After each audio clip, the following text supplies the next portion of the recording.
어둠이 내린 시장 골목, 네온 사인이 깜빡이는 작은 술집에서 한 여성이 조용히 일하고 있습니다. 38살 윤아린, 낮에는 국방부 공무원으로, 밤에는 아르바이트생으로 살아가는 평범한 일상이었죠. 그런데 어느 날 밤 눈앞에서 벌어진 불의를 더 이상 참을 수 없었습니다. 누군가를 지키기 위해 나선 그 순간이 거대한 악의 조직과 맞선 전쟁의 시작이 될 줄은 몰랐죠. 특전사 출신 여종업원이 시비거는 조폭을 어떻게 한 방에 보내버릴 수 있었는지 톡 쏘는 사이다 같은 통쾌한 이야기 지금 시작합니다. 그 전에 잠깐 구독과 좋아요 가볍게 눌러주시면 저희 바람 같은 인생 사연에 큰 힘이 됩니다. 그럼 시작하겠습니다. 윤아리는 오늘도 어김없이 오전 9시에 국방부 산하 민간협력팀 사무실로 출근했습니다. 38살의 하리는 현역 특전사 중위로 민간기관과의 협력 업무를 위해 파견 근무를 하고 있었죠. 회색빛 사무실 한켠에 앉아 예비역 교육 프로그램 자료를 정리하면서도 하린의 머릿속은 이미 저녁 시간에 아르바이트를 생각하고 있었습니다. 동료들은 하린이 현역 군인이라는 사실을 알고 있지만 구체적인 부대나 임무에 대해서는 깊이 묻지 않았어요. 하린의 하루 일과는 규칙적이었습니다. 오전에는 예비역 교육 관련 서류를 정리하고 오후에는 민간 협력 프로그램 기획안을 검토했죠. 특전사 시절 몸에 밴 정확성과 책임감 덕분에 상사들로부터 신뢰를 받고 있었지만 하린 자신은 이 일에서 큰 성취감을 느끼지는 못했습니다. 오히려 현실과의 괴리감을 느낄 때가 많았어요. 오후 5시가 되자 하린은 정확히 퇴근 도장을 찍고 사무실을 나섰습니다. 지하철을 타고 집으로 돌아가는 길, 하린은 문득 옛 생각에 잠겼습니다. 군 복무 시절의 명확한 목표와 사명감이 그리웠지만 이제는 평범한 일상 속에서 자신만의 길을 찾아야 했습니다. 집에서 간단히 저녁을 먹고 편한 옷으로 갈아입은 후 하리는 시장 근처에 있는 작은 술집으로 향했습니다. 금강산이라는 이름의 이 술집은 지역 주민들과 시장 상인들이 자주 찾는 곳이었죠. 오래된 간판과 낡은 외관이지만 내부는 깔끔하게 정리되어 있었습니다. 하리는 이곳에서 밤 9시부터 새벽 2시까지 서빙을 하며 생활비를 보탰어요. 술집 사장인 김 사장은 60대 초반의 온화한 성격으로 하린의 정확한 과거를 모르지만 침착하고 믿음직한 모습에 큰 신뢰를 보내고 있었습니다. 하린 역시 별다른 말 없이 묵묵히 자신의 일을 해냈죠. 손님들에게는 항상 정중하게 대했지만 필요 이상으로 친근하게 굴지는 않았습니다. 특전사 시절 몸에 밴 절제된 태도가 여전히 남아 있었기 때문이에요. 시장 상인들은 하린을 좋아했습니다. 조용하지만 든든한 느낌을 주는 하린의 존재감 때문이었죠. 야채 가게를 운영하는 박 아주머니는 종종 하린에게 우리 딸 같다며 반찬을 싸주기도 했어요. 하지만 하린이 이 술집에서 일하면서 가장 견디기 힘든 것은 따로 있었습니다. 바로 이 지역을 주름잡는 조폭들의 횡포였죠.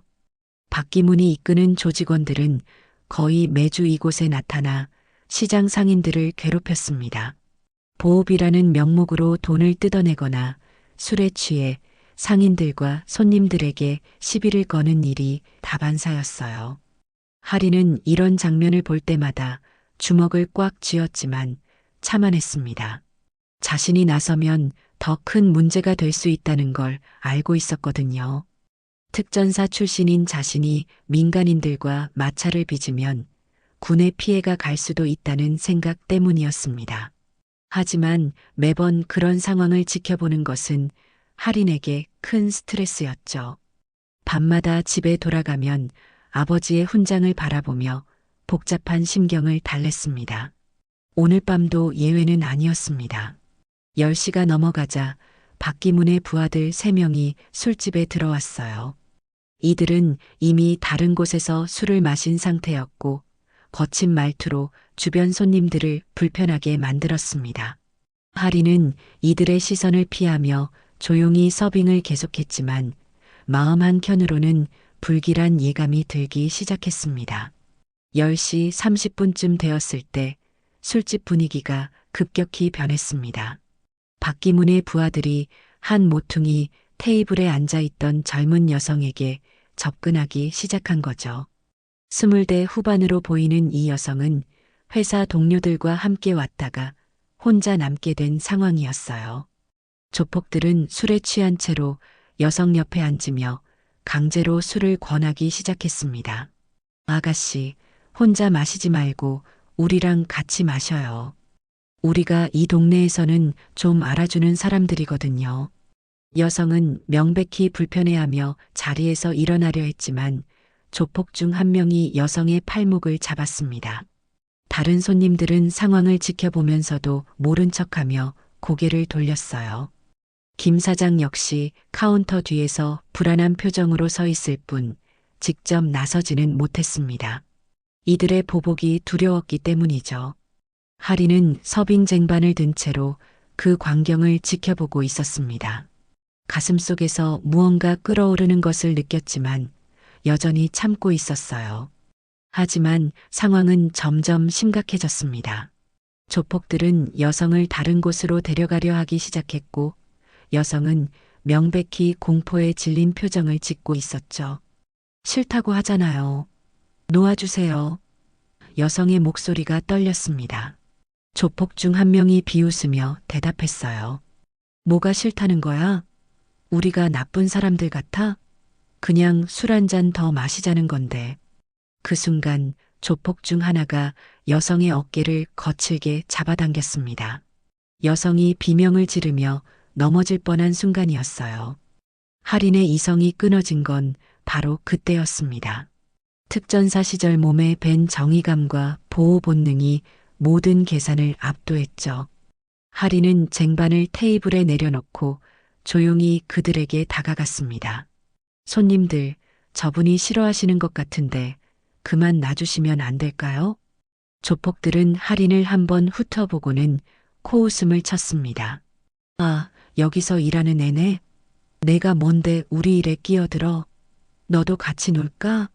할인의 목소리는 여전히 차분했지만 눈빛이 달라지기 시작했어요. 다시 한번 말씀드리는데 저분을 놔주세요. 아, 다치기 싫으면 조용히 서빙이나 해. 우리가 누군 줄 알고 까불어. 조폭 중 한 명이 할인의 어깨를 밀쳤습니다. 하지만 할인은 미동도 하지 않았어요. 대신 조용히 말했습니다. 마지막 경고입니다. 저분을 놔주세요. 조폭들은 할인의 침착함을 우습게 여겼습니다. 이들은 지금까지 이 지역에서 자신들에게 맞서는 사람을 본 적이 없었거든요. 그중 한 명이 할인을 향해 주먹을 휘둘렀어요. 하지만 할인의 반응은 번개처럼 빨랐습니다.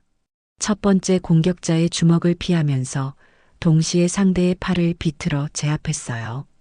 두 번째 조폭이 뒤에서 달려들자 할인은 뒤돌아서며 정확한 발차기로 상대의 다리를 걸어 넘어뜨렸습니다. 세 번째 조폭은 상황을 파악하기도 전에 할인의 손날치기에 목을 맞고 그 자리에서 쓰러졌죠. 전체 과정은 30초도 걸리지 않았습니다. 세 명의 조폭들이 모두 바닥에 쓰러져 있었고 할인은 수만 번 흐트러뜨리지 않은 채 서 있었어요. 술집 안은 완전한 정적에 휩싸였습니다. 손님들은 믿을 수 없다는 표정으로 할인을 바라봤고 김 사장은 입을 다물지 못했어요. 할인은 여성에게 다가가 조용히 물었습니다. 괜찮으세요? 다치신 곳은 없으시죠? 여성은 고개를 끄덕이며 감사 인사를 전했지만 할인의 마음은 편치 않았습니다. 자신이 선을 넘어버렸다는 걸 알고 있었거든요. 하지만 그 순간만큼은 후회하지 않았어요. 누군가를 지켜야 한다는 본능이 모든 것을 압도했으니까요. 할인이 조폭들을 제압한 지 이틀 후 예상했던 일이 벌어지기 시작했습니다. 박기문은 직접적인 보복 대신 훨씬 교묘한 방법을 선택했어요.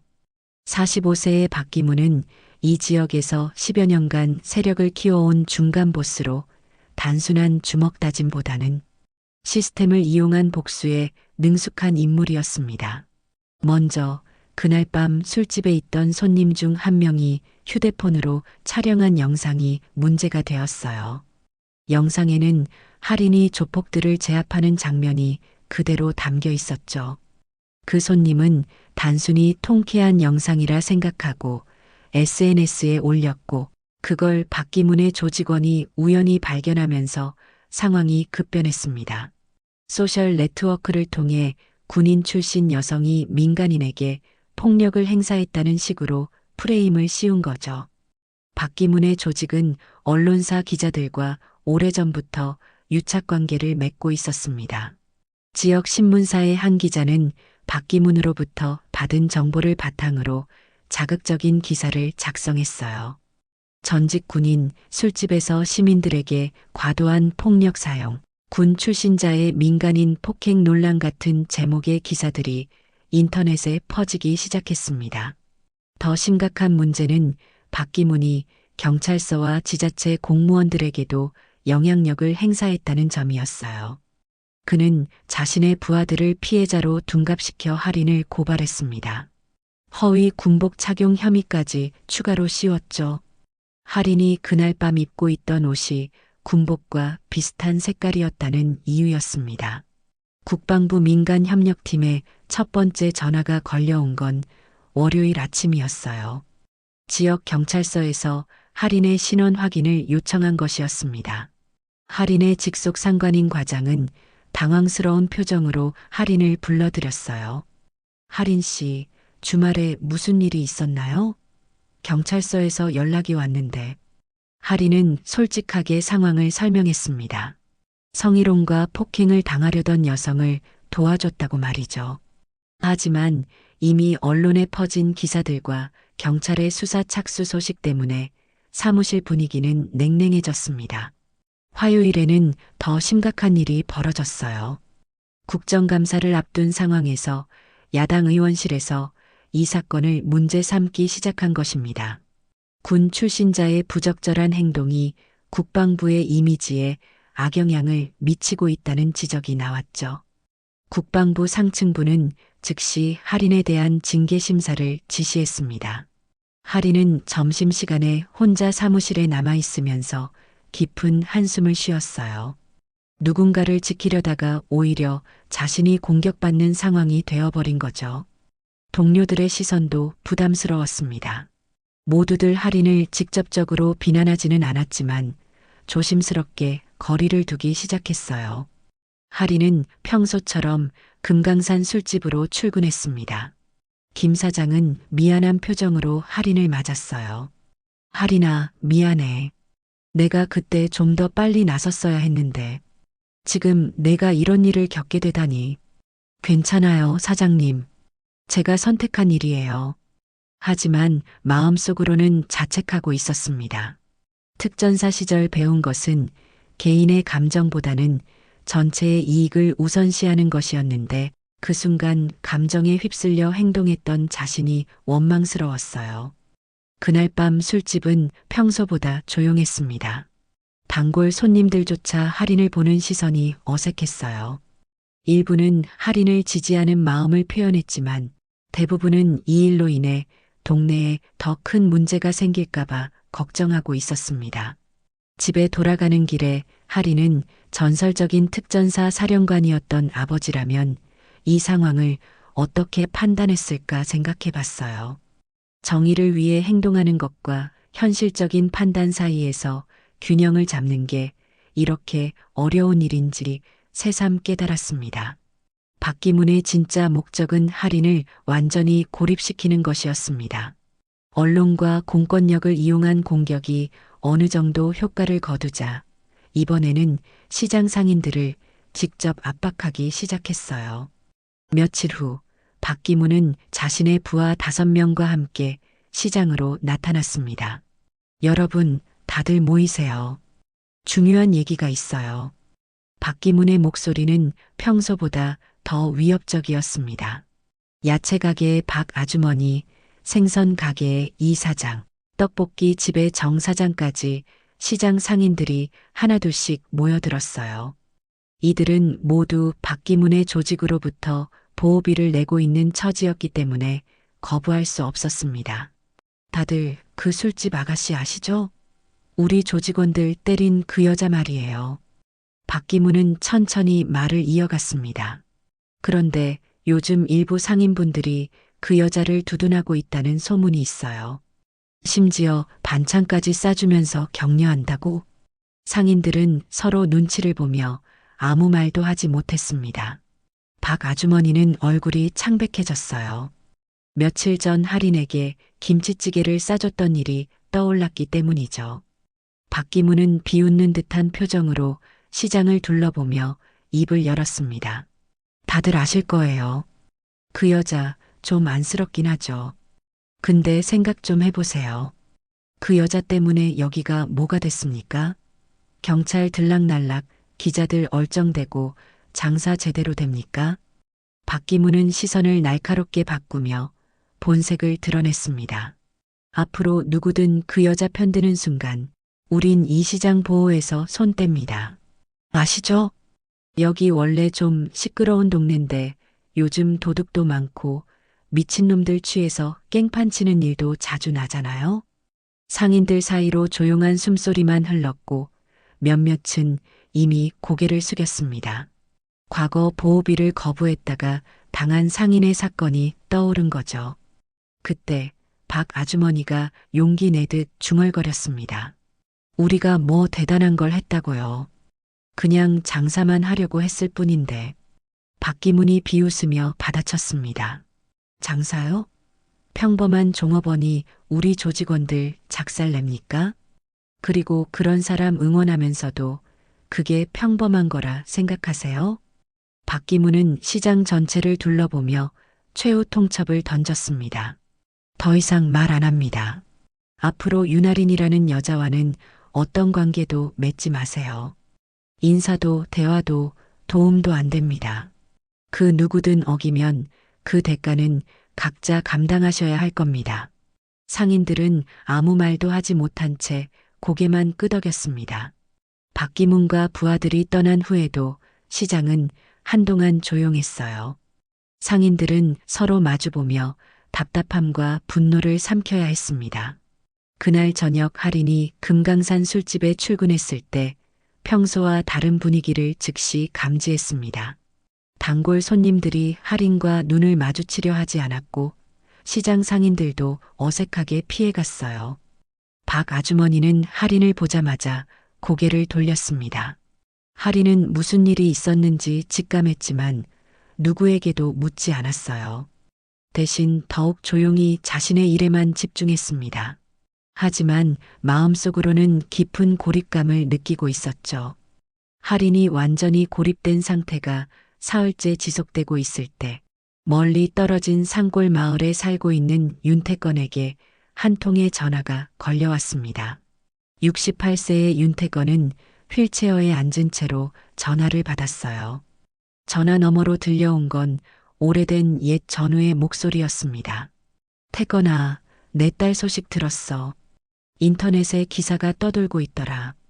윤태건은 지뢰 폭발 사고로 하반신이 마비된 후 세상과 등지고 살아왔습니다.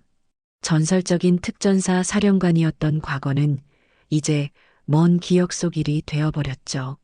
할인과도 자주 연락하지 않았기 때문에 딸의 근황을 잘 모르고 있었어요. 무슨 소리야? 우리 할인이에게 무슨 일이 있어? 내 딸이 조폭들하고 시비가 붙었다는데? 그런데 언론에서는 내 딸을 가해자로 몰고 있어.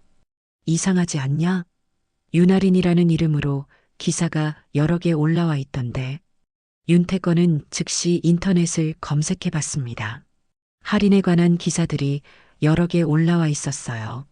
하지만 기사를 읽어보니 뭔가 석연치 않았습니다. 할인의 성격을 누구보다 잘 아는 아버지로서는 딸이 먼저 시비를 걸었을 리 없다고 확신했거든요.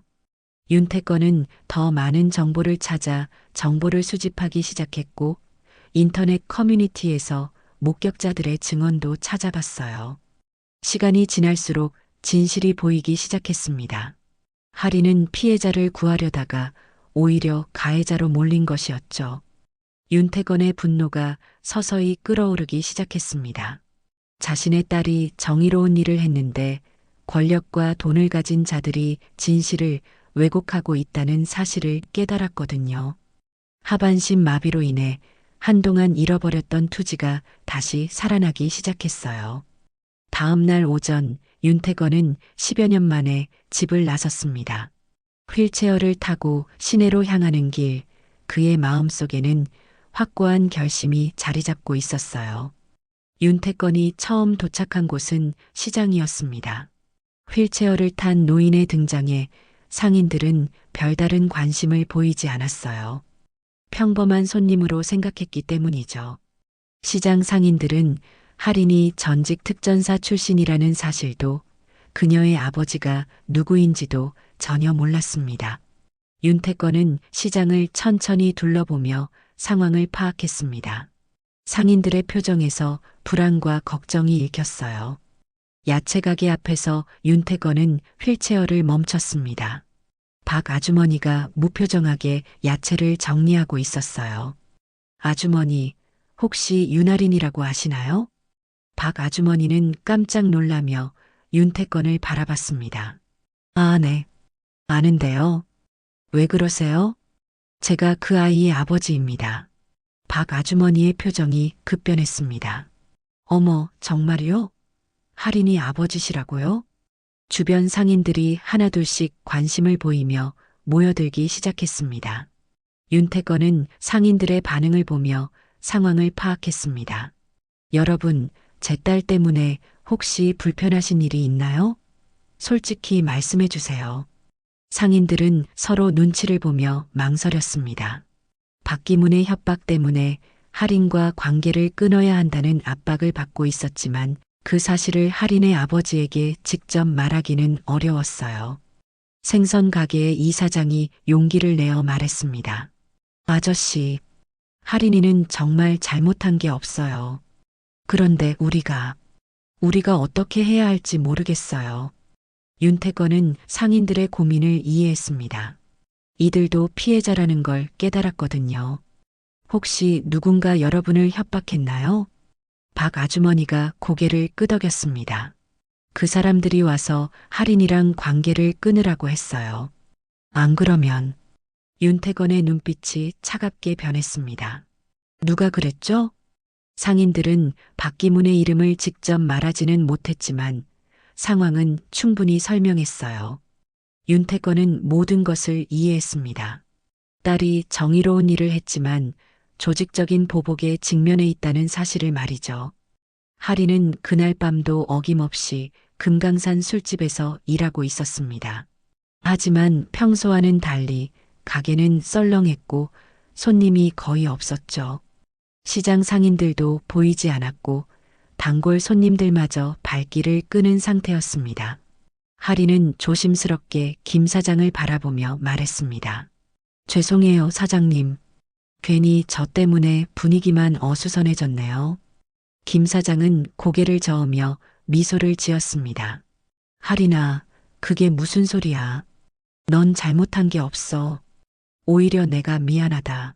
이런 상황에서 너 혼자 감당하게 해서. 할인이는 마음속으로는 깊은 절망감을 느끼고 있었어요. 정의로운 일을 했다고 생각했는데 결과적으로는 자신뿐만 아니라 주변 사람들까지 피해를 보게 만들었으니까요. 특히 시장 상인들이 자신 때문에 곤란해하는 모습을 보는 것이 가장 괴로웠습니다. 그때 술집 문이 열리면서 낯선 중년 남성이 들어왔습니다. 할인은 처음 보는 얼굴이었지만 어딘지 익숙한 느낌이 들었어요. 남성은 조용히 구석자리에 앉아 소주 한 병을 주문했습니다. 할인이 술을 가져다 주자 남성이 조용히 말했습니다. 윤아린 씨 맞죠? 할인은 경계심을 느끼며 대답했습니다. 네, 맞는데요. 누구신지 저는 이정호라고 합니다. 옛날에 당신 아버지 부대에서 복무했었어요. 할인의 표정이 변했습니다. 아버지의 전우라니 예상치 못한 만남이었어요. 이정호는 계속해서 말했습니다. 윤 장군님께서 상황을 파악하시고 직접 나서기로 하셨어요. 이미 이곳을 다녀가셨습니다. 아버지가 시장에요? 언제요? 오늘 오후에 말이죠. 상인들과 직접 대화를 나누셨어요. 장군님께서 모든 상황을 파악하셨습니다. 하리는 놀랐습니다. 아버지가 10여 년 만에 집을 나서서 이곳까지 왔다는 사실이 믿어지지 않았어요. 휠체어에 의존하는 몸으로 이런 일에 나서다니 걱정과 감동이 동시에 밀려왔습니다. 이정호가 조용히 덧붙였습니다. 할인 씨, 장군님뿐만 아니라 옛 전우들도 움직이기 시작했어요. 우리는 당신이 왜 그런 행동을 했는지 알고 있습니다. 그리고 지금 벌어지고 있는 일들이 얼마나 부당한지도 말이죠. 다음 날 오후 윤태건은 약속대로 시장에 나타났습니다. 이번에는 혼자가 아니었어요. 이정호와 몇 명의 전우들이 함께였습니다. 이들은 모두 예비역 군인들로 윤태건을 존경하는 사람들이었죠. 시장 상인들은 윤태건의 재등장에 놀랐습니다. 어제와 달리 이번에는 여러 명이 함께 온 것을 보고 뭔가 큰 일이 벌어질 것 같다는 예감이 들었어요. 윤태건은 시장 중앙에서 휠체어를 멈추고 상인들을 불러 모았습니다. 여러분, 어제 말씀드린 대로 제가 직접 해결하겠다고 했죠. 이제 그 약속을 지킬 때가 온 것 같습니다. 박 아주머니가 걱정스럽게 말했습니다. 장군님, 위험해요. 그 사람들은 정말 무서운 사람들이에요. 무섭다고요? 윤태건이 쓴웃음을 지었습니다. 제가 평생 무서워해 본 게 뭔지 아세요? 무고한 사람들이 고통받는 것, 정의가 짓밟히는 것, 그런 게 무서운 거예요. 이정호가 앞으로 나서서 말했습니다. 상인 여러분, 저희는 단순히 복수를 하려는 게 아닙니다. 이 지역의 평화를 되찾고 여러분이 안전하게 장사할 수 있는 환경을 만들고 싶어요. 상인들의 표정이 조금씩 밝아지기 시작했습니다. 처음으로 자신들을 진정으로 보호해 줄 수 있는 사람들이 나타난 것 같았거든요. 윤태건은 마지막으로 말했습니다. 여러분, 제 딸이 누군가를 지키려다가 이런 일을 당했어요. 이제는 저희가 할인이와 여러분 모두를 지킬 차례입니다. 더 이상 두려워하지 마세요. 그날 저녁 할인이 술집에 출근했을 때 놀라운 일이 벌어졌습니다. 시장 상인들이 하나둘씩 술집으로 찾아온 것이었어요. 박 아주머니는 할인에게 직접 만든 김치를 가져왔고 이 사장은 신선한 생선을 선물했습니다. 할인아, 미안했어. 우리가 너무 겁이 많았구나. 할인은 눈물이 날 것 같았지만 참았습니다. 대신 감사하다는 말만 조용히 전했어요. 그리고 마음속으로는 아버지에 대한 고마움과 걱정이 동시에 들었습니다. 윤태건과 전우들의 본격적인 작전이 시작되었습니다. 이들은 단순한 물리적 대응이 아닌 체계적이고 전략적인 접근을 택했어요. 이정호는 언론사에서 일하는 후배를 통해 박기문 조직의 실체를 파헤치기 시작했고, 김상철은 경찰청 내부의 인맥을 활용해 부패한 공무원들의 명단을 수집했습니다. 하리는 이런 상황을 알게 된 후 깊은 고민에 빠졌어요. 한편으로는 아버지와 전우들의 도움이 고마웠지만 다른 한편으로는 더 많은 사람들이 자신의 문제에 휘말리는 것이 부담스러웠습니다. 특히 휠체어에 의존하는 아버지가 위험에 노출될 수도 있다는 생각에 밤잠을 이루지 못했죠. 금요일 오전 하리는 중대한 결심을 했습니다. 국방부에 사직서를 제출한 것이었어요. 직속 상관인 과장은 놀란 표정으로 할인을 바라봤습니다. 할인 씨, 갑자기 왜 이런 결정을? 징계 심사 결과를 기다려보시죠. 아니에요. 이미 결정했어요. 더 이상 국방부에 피해를 끼치고 싶지 않습니다. 할인의 목소리는 단호했습니다. 자신의 개인적인 문제 때문에 조직 전체가 곤란해지는 상황을 원하지 않았거든요.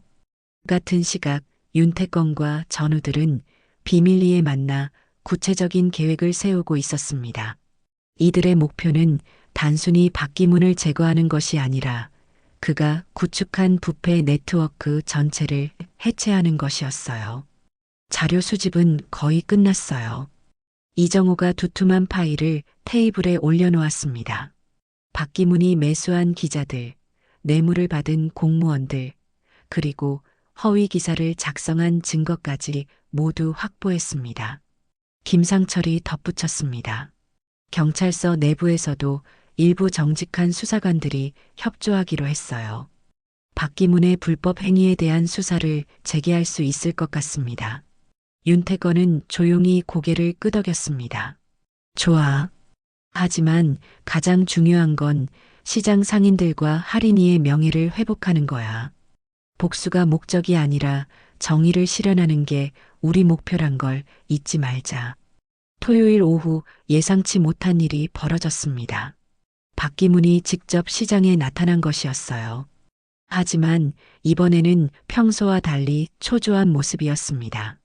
윤태권의 등장과 전우들의 움직임을 눈치챈 것 같았거든요. 오늘따라 유난히 박기문의 목소리가 거칠었습니다. 요즘 뭔 개소리가 많이 도는데 누가 당신들 꼬드기고 있는 거야? 상인들은 대답하지 않았습니다. 박기문은 점점 더 거칠게 말을 이어갔어요. 당신들이 지금까지 내가 얼마나 잘 봐줬는지 까먹었어? 갑자기 딴 놈들 말 듣고 까불면 어떻게 되는지 알면서 그러는 거야? 박 아주머니가 처음으로 입을 열었습니다. 박 씨, 우리가 언제 다른 사람 말을 들었다고 그래요? 우리는 그냥 정직하게 장사하고 싶을 뿐이에요. 정직하게? 박기문이 침을 뱉으며 비웃었습니다. 그럼 그 윤아린이라는 년 편드는 게 정직한 거요? 그년이 우리 대들한테 뭘 했는지 벌써 까먹었어? 이때 이 사장이 용기를 내어 말했습니다. 그 애가 뭘 잘못했어요? 다른 사람 도우려다가 이런 일을 당한 건데. 박기문의 얼굴이 붉어졌습니다. 당신 지금 나한테 대들고 있는 거야? 바로 그때 시장 입구에서 휠체어를 탄 윤태권이 나타났습니다. 이번에는 더 많은 전우들과 함께였어요. 박기문은 처음 보는 인물들의 등장에 경계심을 드러냈습니다. 야, 너희들 누구야? 여기가 어딘 줄 알고 함부로 들어와? 윤태권은 휠체어를 박기문 앞까지 몰고 가서 조용히 말했습니다. 박기문이라는 분 맞습니까? 그래, 내가 박기문이야. 근데 너 누구냐? 윤태권은 차분한 목소리로 대답했습니다. 윤아린의 아버지 윤태권입니다. 당신과 할 얘기가 있어서 왔어요. 박기문은 코웃음을 쳤습니다. 아, 그 겁대가리 없는 종업원의 아버지구나. 휠체어 탄 늙은이가 뭘 할 수 있다고 여기까지 왔어? 윤태권 주변의 전우들이 분노한 표정을 지었지만 윤태권은 손짓으로 이들을 제지했습니다. 박 씨, 당신이 제 딸에게 한 일들을 모두 알고 있어요. 언론 조작, 허위 고발, 상인 협박까지 말이죠. 박기문이 당황한 기색을 보이며 소리쳤습니다. 뭐, 증거도 없으면서 함부로 짓거리지 마. 너희들이 뭔데 우리 일에 끼어들어? 윤태권은 미소를 지으며 말했습니다. 증거요? 충분히 있습니다. 그리고 박 씨, 이제 모든 게 끝났어요. 일주일 후 상황은 완전히 뒤바뀌었습니다. 윤태권과 전우들이 수집한 증거들이 정당한 기관에 전달되면서 진실이 하나씩 밝혀지기 시작했어요. 박기문이 매수했던 기자는 직위에 제되었고 뇌물을 받은 공무원들도 수사선상에 올랐습니다. 무엇보다 중요한 것은 할인을 허위 고발했던 사건의 진실이 드러난 것이었죠. 정직한 수사관들이 사건을 재수사한 결과 술집에서 촬영된 영상의 전체 버전이 공개되었습니다. 편집되지 않은 원본 영상에는 조폭들이 여성을 성희롱하고 폭행하려던 장면이 고스란히 담겨 있었어요. 할인이 단순히 피해자를 보호하려 했다는 사실이 명확히 증명된 것입니다. 시장 상인들은 자발적으로 기자회견을 열었습니다. 박 아주머니가 대표로 나서서 증언했어요. 윤아린 씨는 우리를 지켜준 사람입니다. 그런데 일부 언론에서 진실을 왜곡해서 보도했죠. 우리는 더 이상 참을 수 없어서 이 자리에 나섰습니다. 이 사장도 마이크 앞에 서서 말했습니다. 할인이가 없었다면 그날 밤 더 큰 피해가 있었을 거예요. 정의로운 일을 한 사람이 이런 고통을 받아서는 안 됩니다. 언론의 관심이 집중되면서 여론도 급격히 바뀌었습니다.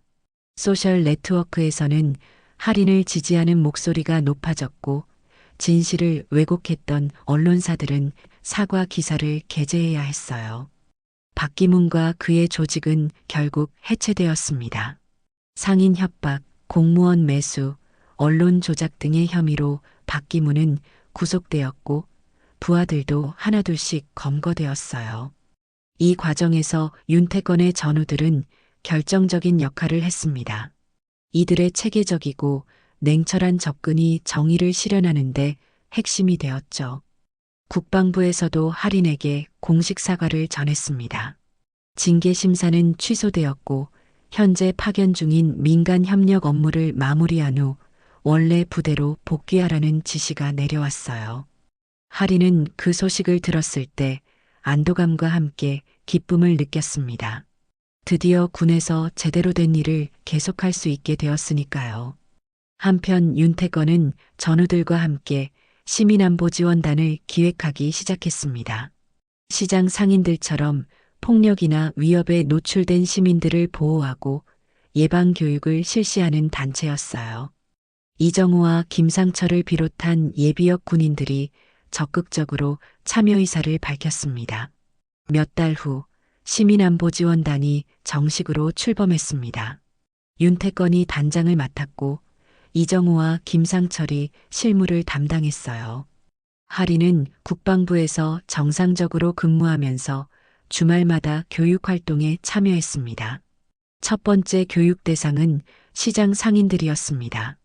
윤태권은 휠체어에 앉은 채로 상인들 앞에서 강의를 시작했어요. 여러분, 안전은 누군가 지켜주는 게 아니라 스스로 만들어가는 것입니다. 오늘 배우실 내용들이 여러분과 가족들을 지키는데 도움이 될 거예요. 박 아주머니를 비롯한 상인들은 진지한 표정으로 교육을 들었습니다. 위기 상황 판단법, 신고 요령, 기초적인 자기 방어하는 방법 등을 체계적으로 배웠어요. 할인은 주말마다 이곳에 와서 실습 교육을 담당했습니다. 교육이 끝난 후 이 사장이 할인에게 다가왔습니다. 할인아, 정말 고맙다. 우리가 이런 걸 배울 수 있을 줄 몰랐어. 할인은 미소를 지었습니다. 저녁이 되자 할인은 아버지와 함께 시민안보지원단 사무실에 앉아 있었습니다. 윤태권은 다음 교육 계획을 검토하고 있었어요. 아버지, 오늘 교육 어떠셨어요? 훌륭했어. 상인들이 정말 열심히 배우더라. 윤태권의 목소리에는 깊은 만족감이 묻어났습니다. 할인은 창밖을 바라보며 말했습니다. 처음에는 단순히 누군가를 도우려다가 시작된 일이었는데 이렇게 큰 변화로 이어질 줄 몰랐어요. 윤태권이 대답했습니다. 할인아, 내가 살아온 세상은 이겼다고 소리치는 자가 강한 게 아니라 끝까지 사람을 지키는 자가 강한 세상이었다. 너는 그걸 증명해줬어. 몇 년이 지난 지금 시민안보지원단은 점차 확산되었습니다. 할인은 국방부에서 민간 협력 업무를 담당하면서 동시에 주말마다 시민 교육에 참여했어요.